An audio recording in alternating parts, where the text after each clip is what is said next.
Getting today.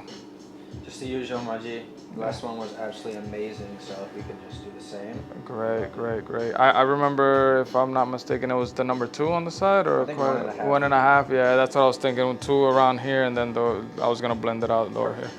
Great. And we're doing the line like last time. Yes. How's business and everything with you? We've been staying busy. Everything's global. Excited about the summer? Yeah, you travel? Honestly, I should travel more. When I do travel, it's mainly for the brand purposes, and like I haven't traveled like the way I've wanted to, but I'm going to start traveling soon. You? I know you do. Yeah, I might be on a tour soon. Where you? We'll see. Go to Europe for a bit. Europe? Yeah. For a few weeks? Yeah. I know Nano's headed out for a tour. I think in July he's headed out there. So. But you guys go out there to work? Yeah. Yeah. Okay. Nice. That's when it's great, because it's like you're having a good time visiting places. And you're pretty much on work time, but you're enjoying yourself. So great investment. Love when I have to travel for like the brand and all that. It gets me out that comfort zone and gets me going. What do you think is like the favorite part of a haircut? The feeling after. I was actually thinking about this. Like, yo, you feel so different. I would always implore people to you gotta invest into yourself, right? And one of the best ways to invest is your presentation. People judge people. It's true. It is what it is. So it's like the clothes you wear, the haircut, the skin, it's so important. Everything counts. My girlfriend was like, you need to go see him every week. She's like, I'm like, you looking fresh. Wow. You look so different when it's fresh, when it's clean. That's dope. That's amazing. So she was happy with the results for sure then. Oh, you got a loyal client. You got a great work. I appreciate that, man. If she's happy, then that's a win right there. I always shoot content too, so like after the cut, I'll go home, I'll see doing videos, it inspires you to do stuff, right? I get active, I get super active with it, yeah. I gotta make the most out of this cut. Exactly. It's amazing that some people don't take it serious, but some people, they use it as like something to get them going, step outside their comfort zone, also like get out, feel good, take pictures, do content. That's how I feel. Like I'm like, okay, I could do content, but if you're not looking right, you're not gonna be. That's everybody, bro. Like I got a message yesterday. I'm waiting on videos, and they're like, oh, bro, I don't look good. I don't got a haircut. But that was part of their routine, where once a week they got cut. They're always ready. They're always ready. Where was your first barber that you ever had? Where was he from? I've had barbers everywhere, just because I've been living on the road for so long. I had a guy in Arizona, I had people in LA, all in Mexico, Latin America. Nice. I've had some unique cuts. France, I got a great barber in Paris. Everybody has kind of their own way of doing it. Very interesting experience for sure. That's awesome. Yeah, that you're able to, even though you don't, I see it you don't even get the most difficult haircut. You get a simple, it's touch of class, something, that also identifies you, which is the line. It's pretty awesome how you, value that so much and appreciate that. I like the expression of it. Everybody can go get a haircut for $20, right? You can go get, cut my hair, right? Grab some scissors and just trim it up, right? You can do that, but it's an art. When you get a great haircut, it's so different. And I look at it as art, a form of expression. I love the line just because it's different, of course. Always trying to kind of push that edge of, well, maybe go a little bit shorter over here. Maybe we go, do something different. So I like the expression. Yeah, I think it fits you well. It's rare to see somebody get the 1.5 or a skin tight fade, but still have that touch, with the line in it. So you got a little bit of both. Miami made me. Trust me, you're not the only one. You're not the only one. Man, Miami definitely made me too. Miami, I gotta have a lot of respect to Miami. What do you think Miami has made you better in? What areas? Aside from other places? Adaptability for me. I think the language barrier, because bro, if you don't speak Spanish out here, you're missing opportunities. You're missing, certain things you can't capitalize on. Exactly. Because you're a little restricted. So I had to adapt, bro. I had to learn, understand. It's not cheap out here too, so you gotta keep that hustler's mentality, discipline, bro, because the temptations are there, bro. Oh, let's go Man, out, everywhere. let's go to dinner, let's step out, let's do this, let's go out with the boat on a jet ski. Sometimes it's tough to say no, but yeah, Miami has taught me discipline, but saying no to some things just to stay focused on what I need to do. Exactly. What's your favorite part about Miami? The weather. I came from cold, so just with like being superhuman, right? I work from home, so I could kind of like work from wherever. And it's like, why do I choose Miami? Well, the sunshine, the beach, the food, you know, the fresh fruits. Like, there's so much abundant energy and I love it. a lot of money down here, great networks down here, a lot of positive. I like that. I feel the same. See that you're into the nutrition then, because you mentioned the fruits and stuff like that. That's just such a big role. Like you just see a whole nother lifestyle out here when you get out here and you see the health. I feel like it's definitely been one of the major components for me that have helped me. It's wanting to be more fit, wanting to be a healthier lifestyle, and the abundance of you, like what you said, they have the abundance of fruits that I've never even seen in all these other places. I learned that, like, just because you're in Miami, like, you can kind of quiet the ego a little bit, and you don't gotta pay. I want the best. I want the best. It's like, okay, you could pay the best, or you humble yourself, go to like Pembroke Pines, Hialeah, go pick it up like, from the homie over here. It's the same shit. Exactly. Like, so I learned sometimes to like not let that luxury lifestyle, you know, kind of blind me from that hustler's mentality of, you know, go get it, go get you what you need, what you want. You go to a local farmer's market or something No, sometimes? we just hit Publix. We just get, bro, we're so careful with what we get though. Yeah, I feel you. I'm the same here. What are you eating? Just main fruits. We cut bread. I cut bread too. Yeah, a lot of juices.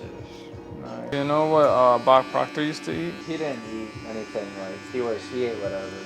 Yeah. He wasn't health conscious like that. He didn't drink alcohol. That was the only That's a thing. key. Yeah. That's a big key. I know we spoke about last time about Bob Proctor, but I wanted to ask you a few questions on that. Like, sure, working next to him, you absorbed a lot of knowledge. So I wanted to see if you could share some of that experience and like, what are like main keys or things that you've learned throughout the years working with him.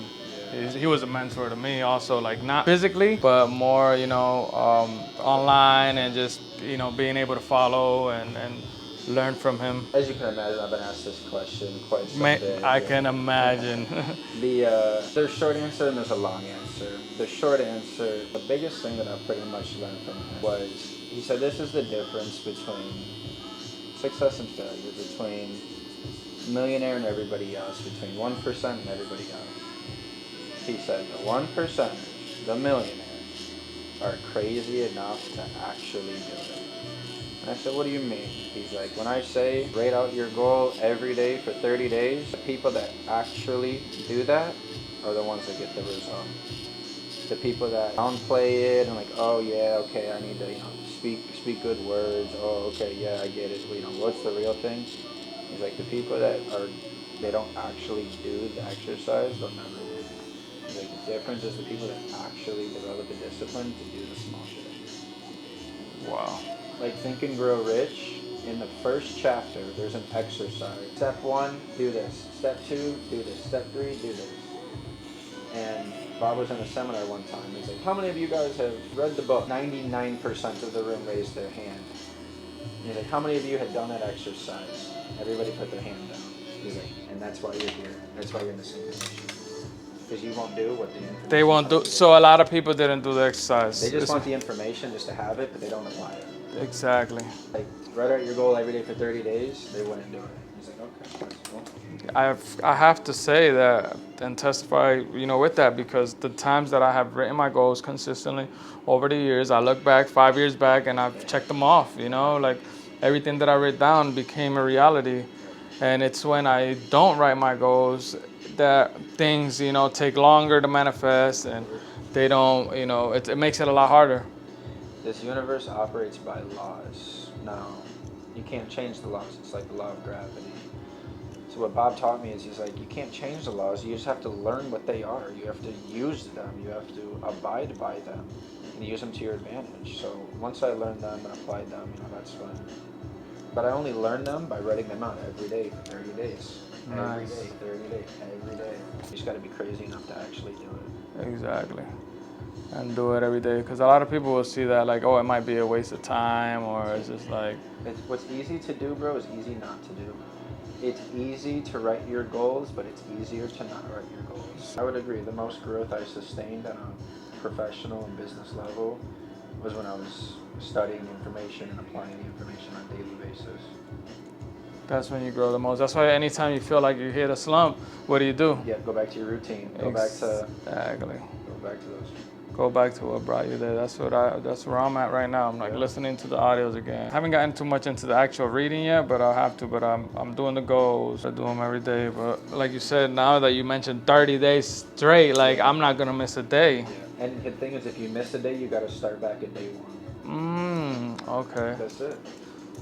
So if you're on day 29 and you skip day 30, and you gotta finish day 31. Day 31 is day one again. You gotta do it all over again. That was what Bob taught me, and he was like, people wouldn't do it. He's like, and this is why. He's like, if you skipped a day, start back at day one. Yeah, it's like when you're doing the challenge. I don't know, like if you heard of the 75 hard challenge. Yeah. So with Andy Frisella, it's if you mess up one day and didn't apply, then you gotta redo the whole thing again. And only you know, right? Only you know if you skip that day. Only you know Exactly. if you hold yourself accountable. So, and only you know if you skip that day, and nobody's gonna know. The universe will. There you go. You got it. What's your goal now? Like, what are you trying to do in your life? I'm so happy and grateful now that I earn $20,000 per month profit on a consistent basis. So after expenses, after everything, 20 profit. And I like how you phrase that. I use that, and when I write, I'm happy and I'm so happy and grateful. Yeah, now that I am earning $20,000 per month profit on a consistent basis on a monthly basis. Something crazy. That's super attainable, and it's a great goal. Exactly. I love it. I love it because a lot of people will look up to that. That's a number that I feel like it's a comfortable number, and it's a number a lot of people would love, and wish they could have. Learn this again. This is a great nugget. We get exactly what we ask for. The problem is we're not specific enough, and what that means is, like at first, someone's goal could be, I want to earn $20,000 per month. Okay, you can earn $20,000, but if your expenses are $19,000. Oh, so pretty much you want to keep $20,000. I love, that makes, it sounds. All that changes. So everything. I gotta gross $50,000 if I'm spending $30,000 to gross or to profit $20,000. So my goal after expenses, after everything is additional $20,000. I like that goal. To invest, to buy real estate, to whatever. Yeah, after everything, that's amazing. That's a nice number. That was my goal, and then I sat there, and the universe gave it to me, but then it also gave me $19,000 in expenses, and I'm sitting here like, get me $1,000. What the fuck? I can relate. I got exactly what I asked for, but I wasn't specific about it, so I had to add the word profit in there, and that changed the goal completely. Wow, all in the details. So you get exactly what you asked for, it's not specific enough. Yeah, I would love to keep 20K profit because I make it really good. But like you said, it's all about like what you keep. Yeah. So you get to go. I never thought about that one. Like profit. Like that you keep after expenses. Like, bro, I only learned that from personal experience. I'm like, wait, I just hit my goal, but wait, where's the money? I forgot all my expenses, and I was like, wait. Well, gotta redo it, gotta rewrite my goal. Yeah. You're in the process of manifesting that now. That's it. Some months I'll get to that 10K, I'll get to 12K. Haven't had a real big breakthrough yet, no. Yeah. So last question, Matt, before we wrap it up. What would be like the best advice you could give to somebody right now that they can get started and that you think it would benefit them? Question, bro. The best thing. You have to have a goal. Like, most people they don't have direction. They don't know what they want. They're just living, right? They're just starting their day, hoping it's different than the day before. You have to have a goal. Get direction. What do you want? Where are you going? Make it financial, make it fitness, make it a percentage, make it your relationship. Whatever it is, you just define what you want, where you want to go, create a plan, and then move into action. Most people just don't have an idea of what they want. on, so they don't do anything. So Appreciate that. Thank you so much. Thank you.